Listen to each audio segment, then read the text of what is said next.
anything this can do, one of these can do better.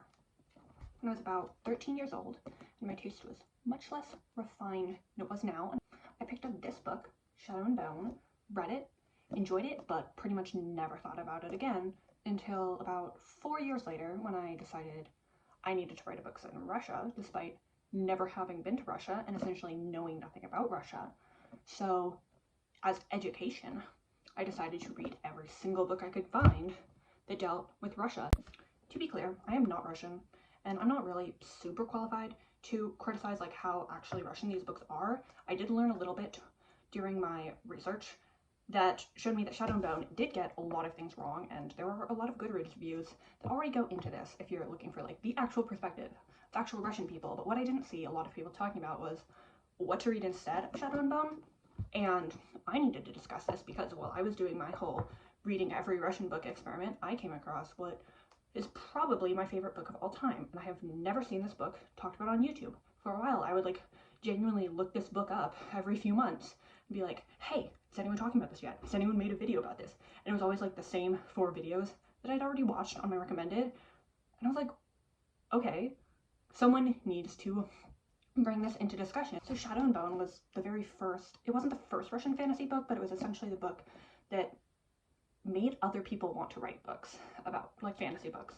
They were in Russia, or made other people want to read fantasy books in Russia. I remember when this book came out, it was like a big part of its marketing that it was inspired by Russia, as opposed to, I don't know, wherever other fantasy books are inspired by, England or something. And a lot of the reviews were talking about like, is this accurate to Russia? The answer is no, and I'll go into that more later, but I do want to say I don't actually think Shadow and Bone is a bad book. I just think it's a YA book from 2012, and that very obviously shows in everything about the book. I did watch the Netflix show, and I actually really enjoyed the Netflix show. I thought it made a lot of additions to the book that actually made it better, and I liked a lot of the characters more. But I also think I like the Netflix show because Six of Crows characters were in it, and I love Six of Crows. I know Six of Crows is not Russian, it's Dutch. Everything about Rotterdam is just Amsterdam, essentially, and I am also not Dutch, so I can't really say with like great knowledge whether or not that stuff's accurate, but I haven't seen as many like reviewers being like, this is bad, so make of that what you will, I guess. Shadow and Bone itself does, I think, do a very good job at creating a magic system. Like, I think the world building is flawed in other ways, but this like Grisha magic system is something that was able to sustain like several different series, and there kept being new information about it. But can we please talk about how Grisha is just a nickname for Gregory? So essentially Grisha means Greg. So essentially it's like these people are like walking around, they're like super powerful magic users, and they're just calling themselves Greg for some reason. It's like, why would you be afraid of that? Why would you, like, imagine you're in a fight with someone and they're about to like shoot fire at you or whatever, and they're like, fear me, I'm Greg. I don't get it. Leigh Bardugo, there were so many other things that you could have called your magic users that weren't Grisha. And now that Grisha is like, it's this whole universe, and it's called the Grishaverse, and the series is the Grisha trilogy. It's everywhere, and every time I see it, there's just this like little part of my brain that's like, Greg. In addition to the horribly named magic user people, the names in Shadow and Bone are all wrong. For example, we have Alina Starkov. And when I was writing this book that was set in Russia, the first thing I did was look up how Russian names worked and found out that they have masculine and feminine versions of each last name. So her name isn't Alina Starkov, it's Alina Starkova. And whenever they say Alina Starkov, I'm just like, that's wrong. And you could be like, hey, Leigh Bardugo maybe just didn't want to gender last names, and I would respect that if it weren't for the fact that she uses feminine last names. Like, I guess this is like minor spoiler for Shadow and Bone if you didn't watch the show and didn't read Rune and Rising, but the Darkling's real name is Alexander Morozova, and that is a feminine last name, and I don't understand why she included feminine versions of last names and then gave them to male characters. Like, either do it correctly or just only use the masculine versions. That would have been fine, but please don't use the feminine versions, give them to male characters. Use the masculine versions, give them to female characters. I don't understand what was her logic behind that. Did she just think it sounded cooler? So other than that, I don't really have like super extensive knowledge on how much this is not like Russia, but I do think in general that this whole trend of making fantasy worlds that are very obviously based on real worlds can be a little bit, I don't know, just not great with certain things. Like, it ends up with a lot of stereotyping, and I think with Ravka, it's like a fairly well-developed country, and some of the information is inaccurate, but it's never really like demonizing Russian people as far as I can remember. It has been a while since I read this book.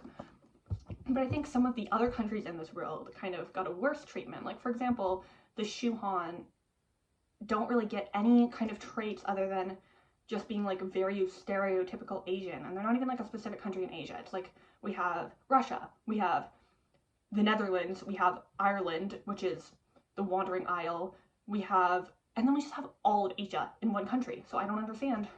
Is it supposed to be a specific country? The names don't really imply that it's any specific country, but we all know that leigh Bardugo isn't very good at doing fantasy names.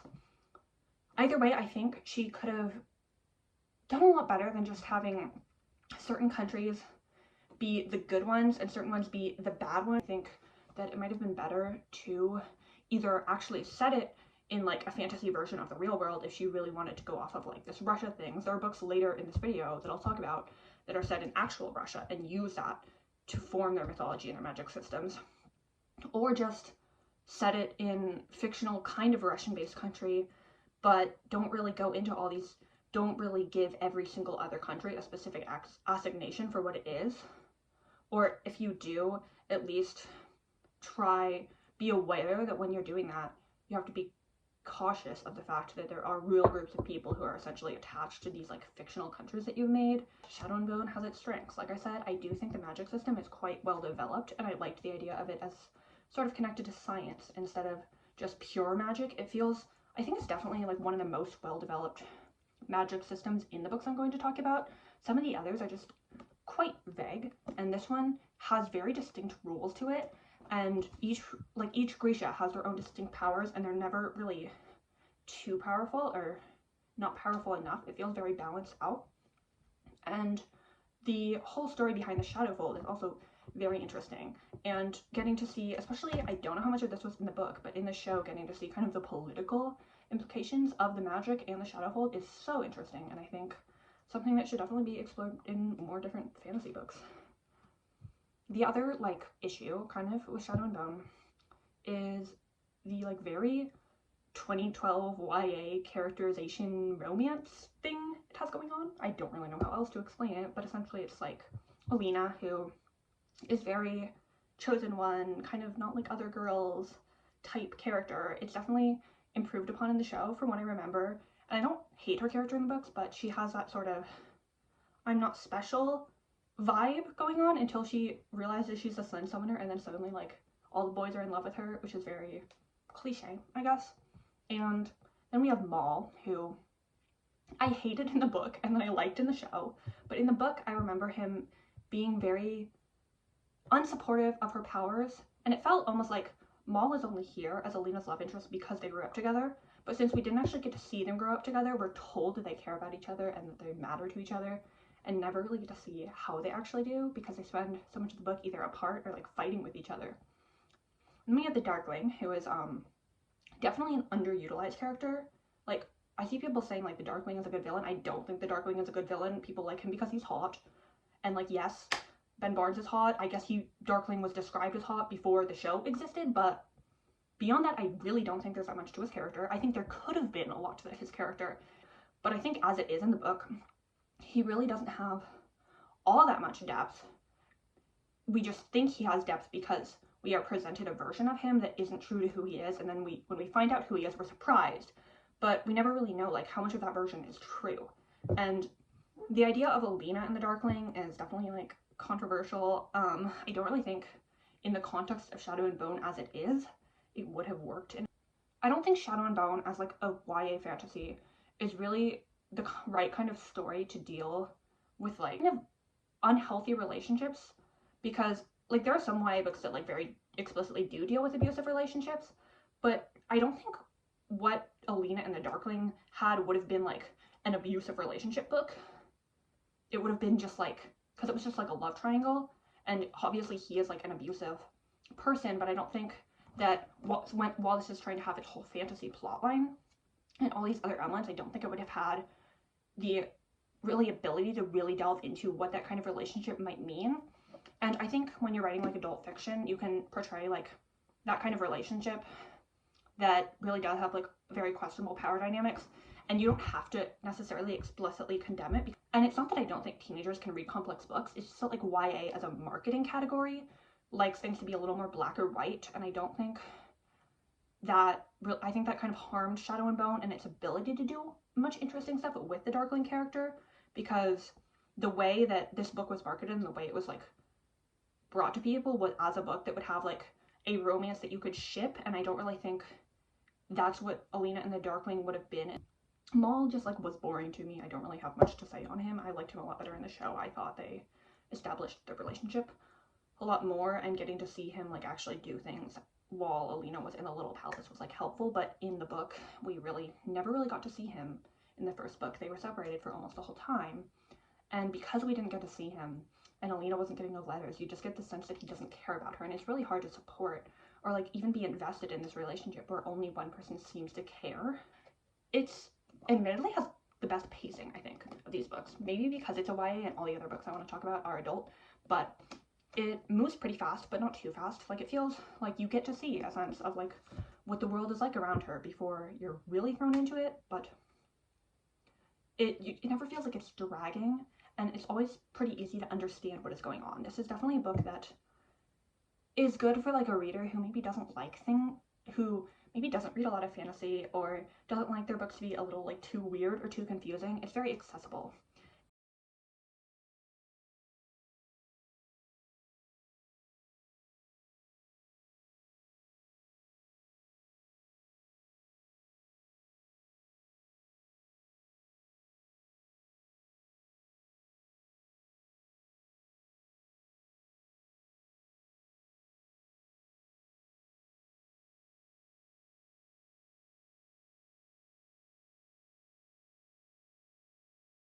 One of the first Russian books I read after Shadow and Bone was Uprooted by Naomi Novik, and this is like, I saw it categorized as YA a lot and like put in a lot of like YA best YA books like type lists, but it's technically an adult book, which I know because it costs $16 and YA books don't cost $16. Like, that is 100% how I categorize books. I'm just like, did I pay an adult price for it? Then it is an adult book.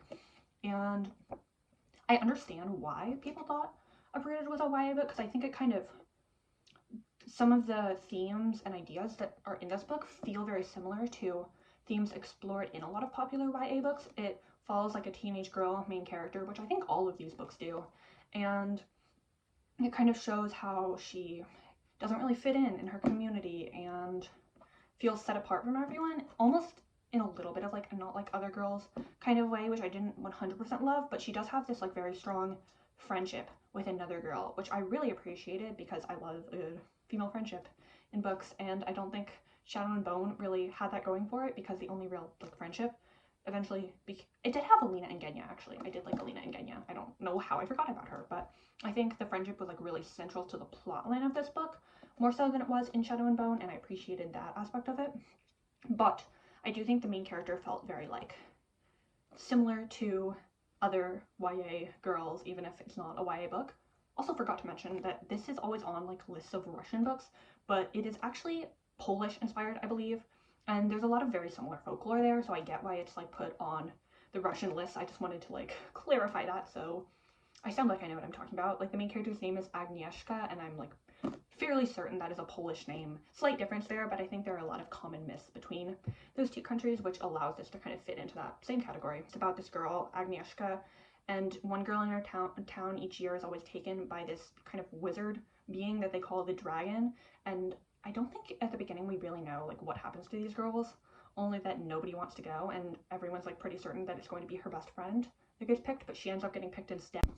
This doesn't really set up like a chosen one kind of narrative, and similar to Shadow and Bone, it has like this girl who was like previously a normal girl who didn't feel very special going into like this world of magic, but I think I liked the atmosphere of this book a lot more. One of my problems with Shadow and Bone was that even though it had like this Russian inspiration, it never really felt any different from any other fantasy world. Like, it didn't really feel like we were in Russia, and I think Leigh Bardugo it was her first book, and I think she got a lot better at that as a writer, because when I read Six of Crows, I really felt Ketterdam like had a very distinct setting that I didn't think anywhere in Ravka really did.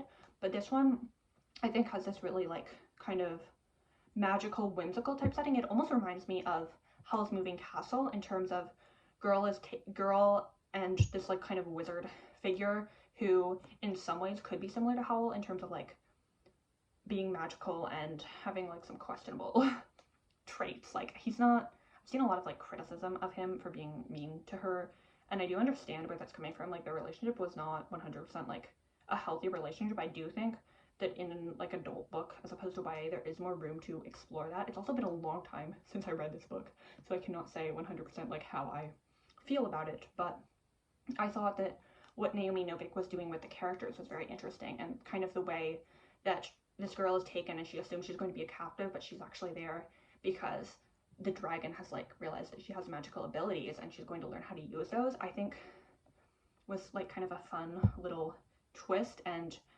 the kind of isolation of it, of these two characters like learning these magical skills and like this setting that was like only the two of them, it felt very like very distinct atmosphere.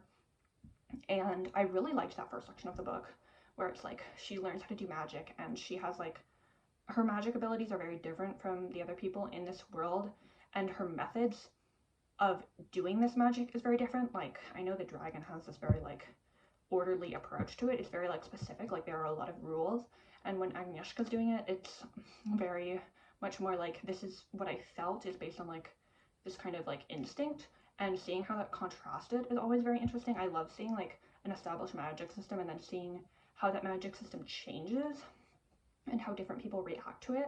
So I think this magic system is definitely the strongest when it comes to like establishing how it works and then questioning how it works.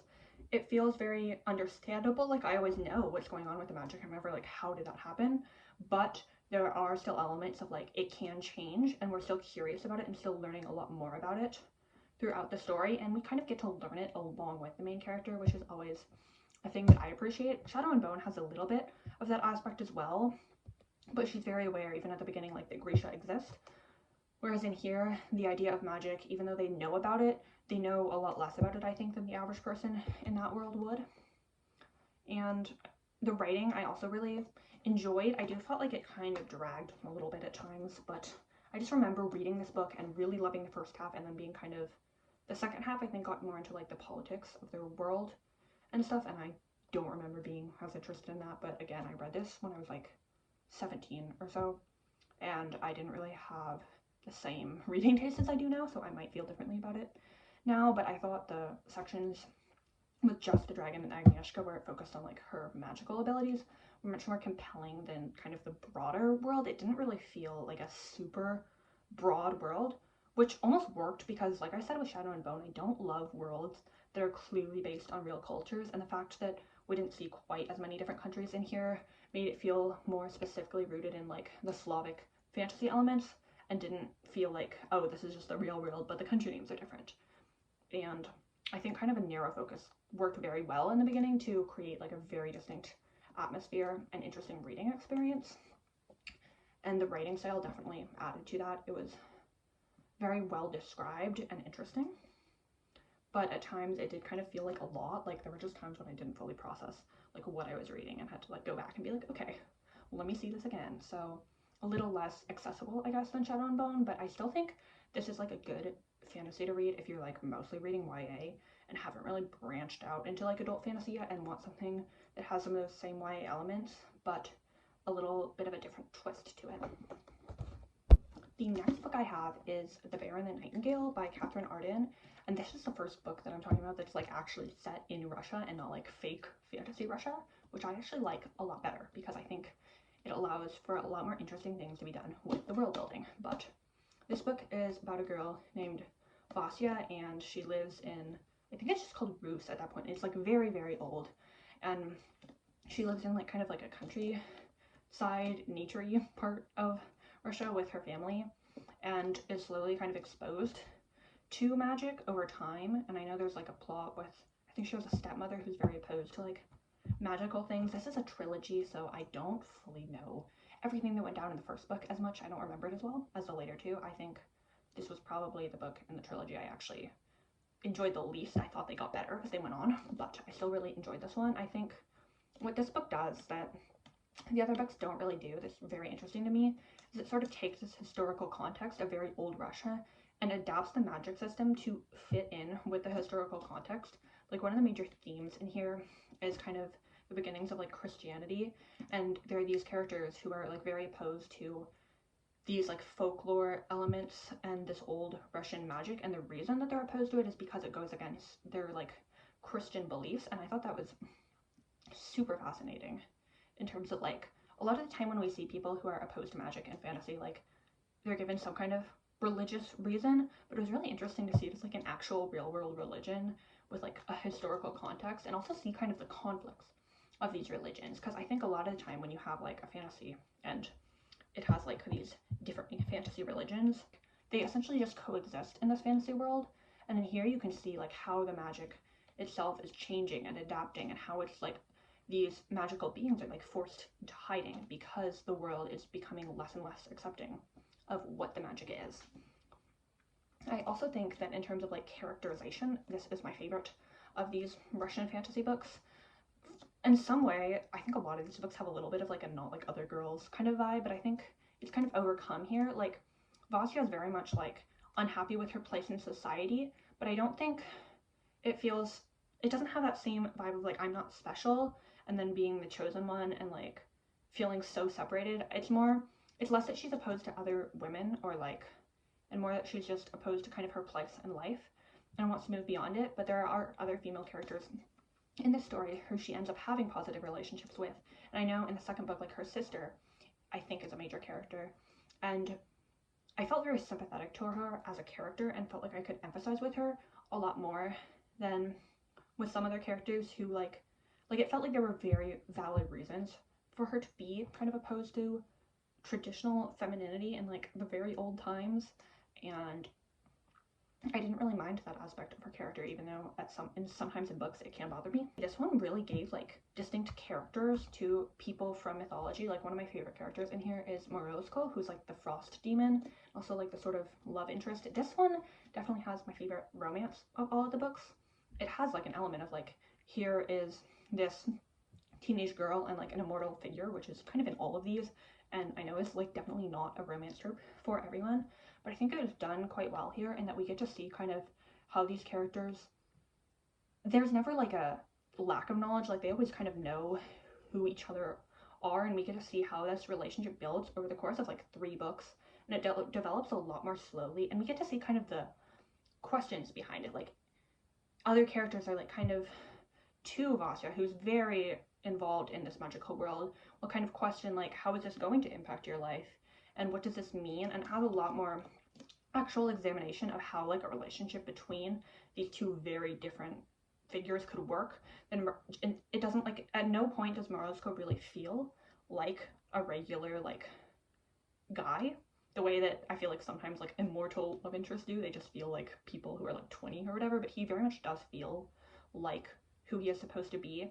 And we get to see like, because he is so connected to like the world around them, and he's connected to like winter and also like death and all these broad concepts, we get to see how that kind of changes his ability to be like a human, and he's very much not one. Like, his relationship with Vasya is very defined, I think, by the fact that they are very different. And I think getting to see that explored in like a way that doesn't try and tell you like this is just a regular relationship is a lot more appealing to me personally.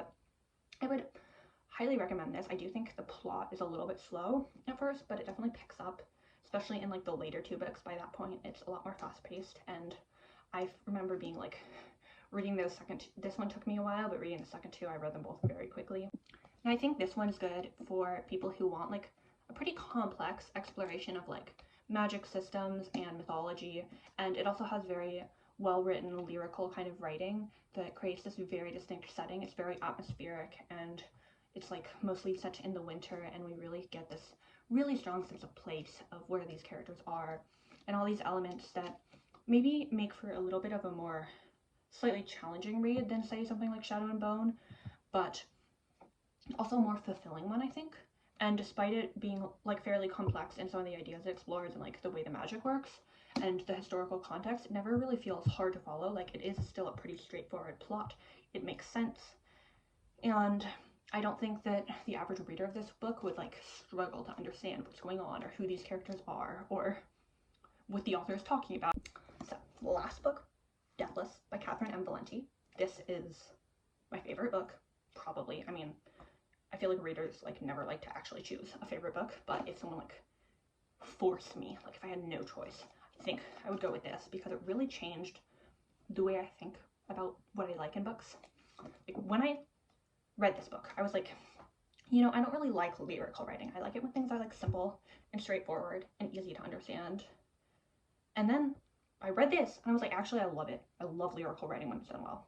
And I think this is just the most beautifully written book that I've ever read. Like, every sentence is so quotable. The descriptions are beautiful. Katherine M. Valente in general is the kind of writer where every time I read one of her books, I'm like, I would never be able to do that. Like, a lot of the time I'll read a good book and I'll come away from it being like, oh, I can see how I could incorporate these elements in my own writing. And her books are like one of the rare occasions where I'm like, this is just not possible for me to do.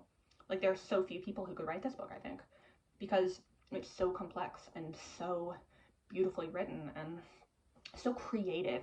The world building and magic system is one of my favorite things about this, and I'm definitely going to discuss that. But I realized that I haven't actually like addressed the Russian folklore that this book is based on, and I think Shadow and Bone definitely takes some inspiration from the same folklore, because it's pretty easy to take the characters in this book and the characters in that book and like make in like a sheet of like who's equivalent to who. So this is based on a story called The Death of Kostya the Deathless, and it's about this guy, Kostya the Deathless, who's like, that's like a wizard of some sort, and he is able to use some super special technique to remove his death from his body. I guess it's like a physical thing, and therefore he can't die, but if someone's able to find like the physical object that stores this death, then they can kill him. And it's about this girl named Marya Morevna, who is in the original story, I think it's just, Marya is married, I think, to this guy called Ivan, who's like a prince, and she leaves her house and tells him like, you can do anything you want except you can't go in the basement. But he goes into the basement, of course, and he finds Kostya the Deathless is there, and he's like chained up, and somehow Ivan like frees him, and then they like fight. I don't really know like all the details on that, but this is about kind of the context between like, how do you get to a point where there's like a girl who has like this powerful immortal figure just chained up? Like, why would that happen? And it's about Marya, who is born in like, it starts in like Russian Revolution era St. Petersburg, which then turns into Petrograd, Leningrad. It goes through like the whole cycle of names.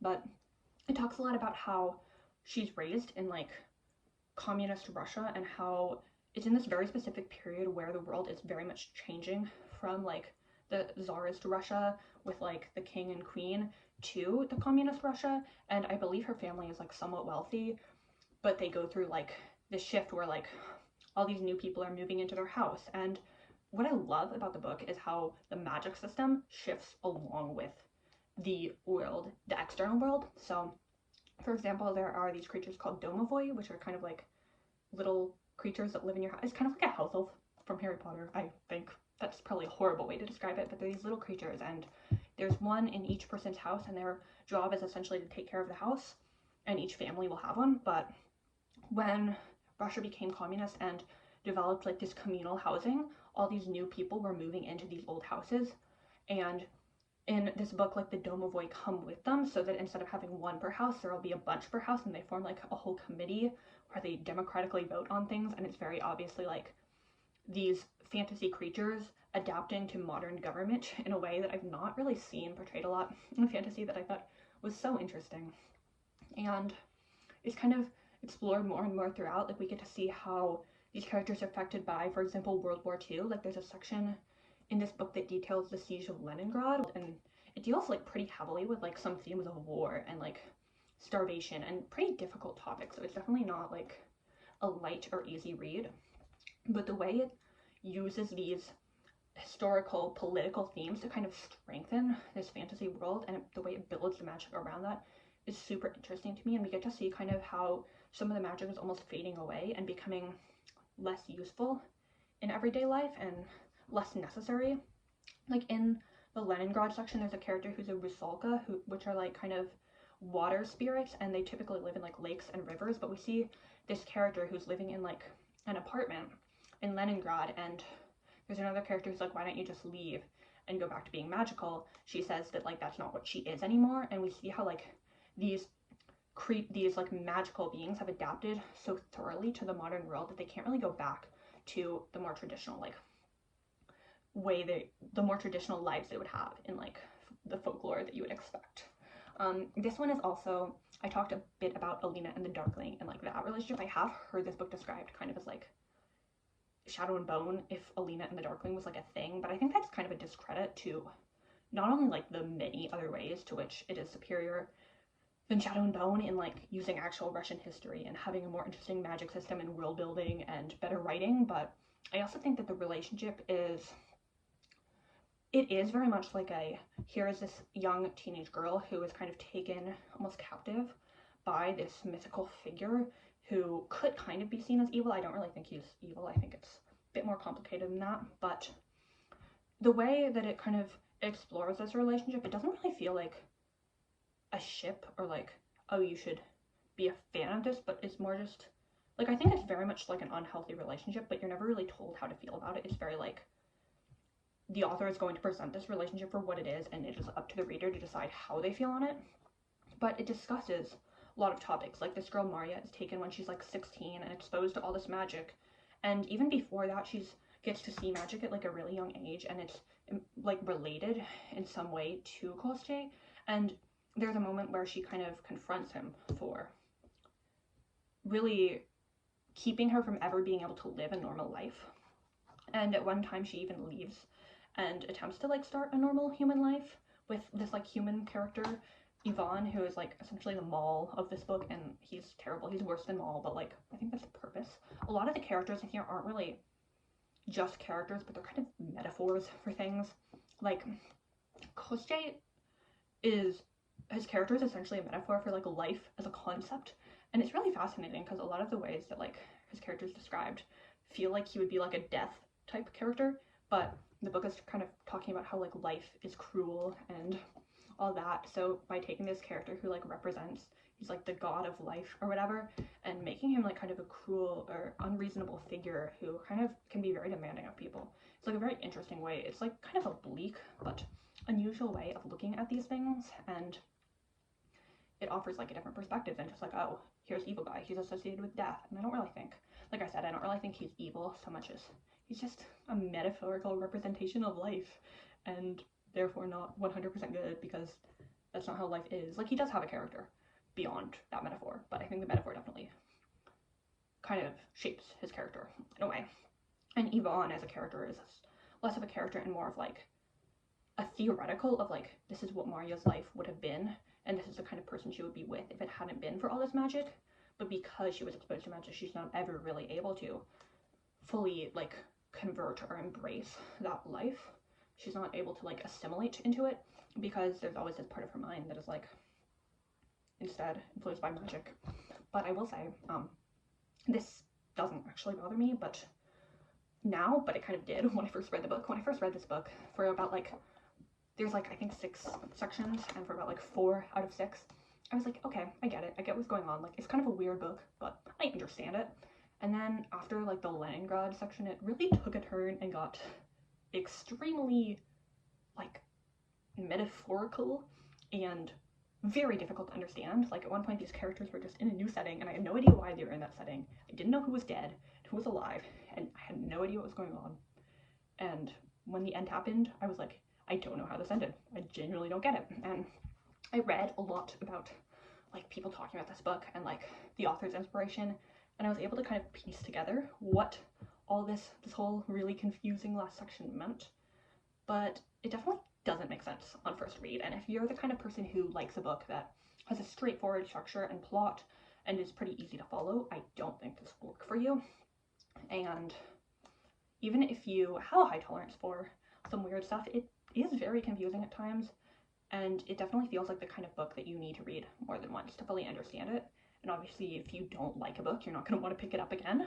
So if you like connect with it on the first read for other reasons, like writing or world building or characters the way I did, and are like curious and are like, I want to understand all the like historical, political, metaphorical context behind this book, then it's very fulfilling. But if you don't really connect with it in any other way, it can just be a little bit like too much for people.